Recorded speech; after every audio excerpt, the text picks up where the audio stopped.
Good morning, my dear student. How are you today? I hope you all are fine at home. Welcome back to science class. Yesterday, we learned living thing can be grouped as producer, consumers and decomposer, producers. कल हमने पढ़ा था कि photosynthesis green plants में कैसे होते हैं, green plant को ऑटोट्रॉप्स और प्रोड्यूसर्स क्यों कहा जाता है। उसके बाद हमने कंज्यूमर्स मतलब क्या, कंज्यूमर मतलब उपभोक्ता है ना, प्रोड्यूसर्स मतलब निर्माण करने वाला, पैदा करने वाला, और कंज्यूमर्स मतलब उपभोक्ता। तो पहला उपभोक्ता कौन होता है? हर्बिवोरस। हर्बिवोरस पहले उपभोक्ता होते हैं क्योंकि वो डायरेक्टली प्लांट को ईट करते हैं, डायरेक्टली प्लांट को खाते हैं, है ना। कल हम इन सब के बारे में पढ़ा था कि पहले वो प्लांट को क्या करते हैं, ईट करते हैं, हर्बिवोरस। इसलिए उनको क्या कहा जाता है? Primary consumers. उनको क्या कहा जाता है? Primary consumers. Then secondary consumers कौन है? कॉर्निवोरस।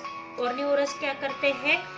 हर्बिवोरस को ईट करते हैं, मतलब वो इनडायरेक्टली प्लांट के ऊपर डिपेंड होते हैं। इनडायरेक्टली प्लांट के ऊपर डिपेंड क्यों होते हैं? क्योंकि वो हर्बिवोरस को खाते हैं। अगर हर्बिवोरस को जिंदा रहना है तो क्या करेंगे? प्लांट को ईट करेंगे। इसलिए प्लांट के ऊपर इनडायरेक्टली कंज्यूमर्स डिपेंड होते हैं। उसके बाद थर्ड कंज्यूमर्स कौन होता है? ओमनिवोरस। क्योंकि प्राइमरी और सेकेंडरी दोनों कंज्यूमर्स को खाने वाला कौन है? ओमनिवोरस। और उसके बीच का जो है वो है स्कैवेंजर्स। तो हमने इतना कल पढ़े थे। आज हम पढ़ने वाले हैं डिकम्पोजर्स। आज हम पढ़ने वाले हैं decomposers. Okay student, so first of all you take your pencil or highlighter in your hand and I will tell you which sentence is highlighted. You highlight the sentence. Okay student, shall we start? Then start. तो हम पढ़ेंगे सबसे पहले decomposers के बारे में। Okay,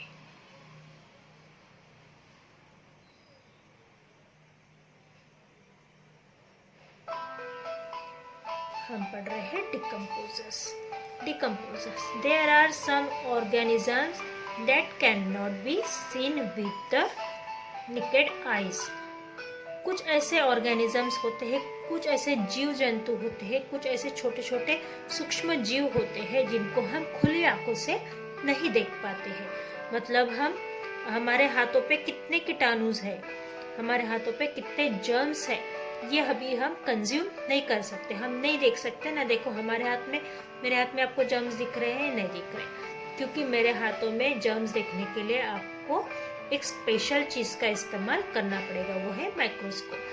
तो ये जो डिकम्पोजर्स होते हैं ये भी इसी तरीके से माइक्रो ऑर्गेनिजम्स होते हैं। दे decompose the dead bodies of animals and plant. ये जो माइक्रो ऑर्गेनिजम्स होते हैं ये सबसे बड़ा रोल हमारे नेचर में प्ले करते हैं स्टूडेंट। कौन सा रोल? तो जो एनिमल्स की डेड बॉडीज होती है, जो एनिमल्स का मरा हुआ शरीर होता है, मृत शरीर होता है, उन शरीर को सड़ाकर उससे कंपोस्ट तैयार करना, उससे मैन्योर तैयार करना, उससे खत तैयार करना, इसका काम कौन करता है? ये डिकम्पोजर्स करते हैं। The decomposers the dead bodies of animal and plant. वो क्या करते हैं? जो मरे हुए एनिमल्स और प्लांट के शरीर को क्या करते हैं? सड़ाने का काम करते हैं। They are called decomposers. उन्हें क्या कहा जाता है? डिकम्पोजर्स कहा जाता है। डिकम्पोजर्स क्यों कहा जाता है? क्योंकि वो क्या करते हैं? The dead bodies of animals and plant को क्या करते हैं? Decompose the dead bodies of animals and plant को डिकम्पोज करते हैं, इसलिए उनको क्या कहा जाता है? डिकम्पोजर्स उनको कहा जाता है। Bacteria and fungi are the example of decomposers. इसे हाईलाइट कर लीजिए, मैं जिसे अंडरलाइन कर रही हूँ स्टूडेंट, आपको हाईलाइट करना है उन सेंटेंस को। Bacteria and fungi are example of decomposers. Bacteria और फंगी डिकम्पोजर्स का एग्जाम्पल है। They break down the dead bodies of plant and animal into minerals. वो क्या करते हैं? जो मरे हुए जो जानवर होते हैं, प्राणी होते हैं, उन मरे हुए पेड़ पौधों को और जानवरों की बॉडी को क्या करते हैं? ब्रेक करते हैं, तोड़ते हैं, चीरते हैं, फाड़ते हैं, और फिर उनसे क्या बनाते हैं? उनको सड़ाते हैं, गलाते हैं। डिकम्पोज करना मतलब सड़ाना। उनको सड़ाते हैं और उनसे क्या बनाते हैं, मिनरल्स बनाते हैं। Minerals gate mix with the soil, और यही मिनरल्स को वो कहाँ पे मिक्स करते हैं, सॉइल में। यही मिनरल्स को कहाँ पे मिक्स होती है, सॉइल में। This mineral are again taken from the soil by plant, और फिर यही मिनरल्स पेड़ों के द्वारा बढ़ने के लिए, फर्टाइल होने के लिए ली जाती है, क्योंकि मिनरल से सॉइल क्या होती है, फर्टाइल होती है, और सॉइल फर्टाइल होगी, उपजाऊ होगी, तो पेड़ों की ग्रोथ में डेवलप होगा, है ना। The process is called recycling, इसको क्या कहा जाता है, रिसाइकलिंग कहा जाता है। Bacteria and fungi also called microorganism. Two examples of microorganism, bacteria and fungi. Okay.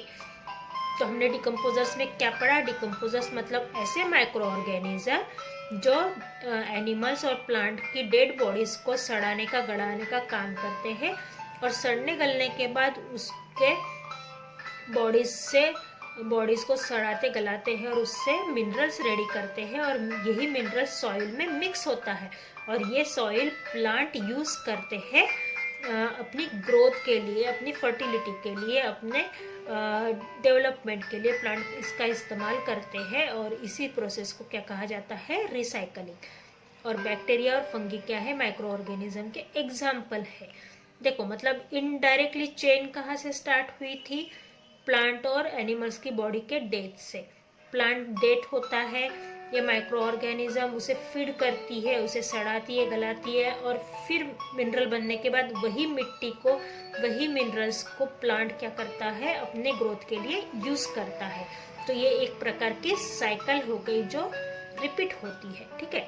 तो दूसरा टॉपिक आज हम पढ़ने वाले हैं, interdependence of living and non living thing. Interdependence of living and non living thing, इसके पहले हमने इंटरडिपेंडेंस ऑफ लिविंग थिंग पढ़ा था। आज हम पढ़ने वाले हैं interdependence of living and non living thing. Living and non living thing constantly interact one another. Living और नॉन लिविंग थिंग क्या करते हैं, एक दूसरे को इंटरैक्ट करते हैं, मतलब एक दूसरे के संपर्क में आते हैं, या एक दूसरे के इंटरेक्शन में आते हैं, या एक दूसरे के उसे क्या कह सकते हैं, एक दूसरे से जुड़े हुए होते हैं। For example, we drink water when we feel thirsty. जब हमें प्यास लगती है तो हम क्या करते हैं, पानी पीते हैं, है ना। तो एग्जाम्पल के तौर पर उसने वही दिया है कि जो नॉन लिविंग थिंग है वो लिविंग थिंग उसके ऊपर डिपेंड होता है, उसको इंटरैक्ट करता है। तो यहाँ पर एक एग्जाम्पल, बेस्ट एग्जाम्पल दिया है आपके लिए, we drink water when we feel thirsty. जब हम प्यासे होते हैं तब हम क्या करते हैं, पानी पीते हैं, हम लिविंग थिंग है, ओके। और जो वाटर है वो नॉन लिविंग थिंग है, तो हम living thing non living thing के ऊपर इनडायरेक्टली क्या हो गए हैं, डिपेंड हो गए, है ना। Water is a non living thing और एन अबायोटिक कंपोनेंट। हमने पढ़ा था बायोटिक कंपोनेंट्स में क्या आते हैं, ऑल लिविंग थिंग, पर अबायोटिक कंपोनेंट्स में मैंने आपको बताई थी 4 थिंग्स आते हैं only, sunlight, water, air and land, okay. Sunlight, water, air and land. तो water is a non living thing, okay, non living thing है वाटर, और वो क्या है,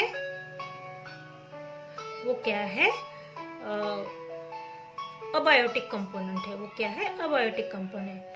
plants and animal need water. पेड़ पौधे और जानवरों को पानी की जरूरत होती है, पेड़ पौधे और जानवरों को पानी की जरूरत होती है। Air and sunlight to survive. जैसे देखो, प्लांट और एनिमल्स को पानी की, हवा की और सूरज की रोशनी की जरूरत होती है, किस चीज के लिए, जीने के लिए, सरवाइव करने के लिए। इसे हम हाईलाइट कर लेंगे, plant and animals need water, air and sunlight. जैसे कि पेड़ पौधे और जानवरों को किस चीज की जरूरत होती है, एयर, वाटर एंड सनलाइट की, है ना।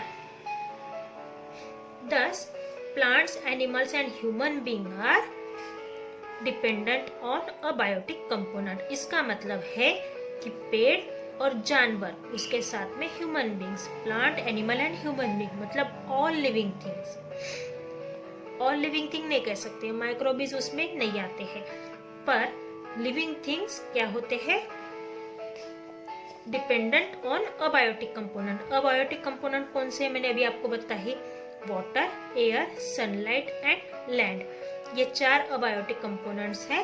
तो प्लांट, एनिमल और human being dependent on abiotic component, मतलब पानी, हवा, सूरज की रोशनी और रहने के लिए घर, इन चारों चीजों के ऊपर, मतलब जमीन, इन चारों चीजों के ऊपर वो डिपेंड होते हैं। दस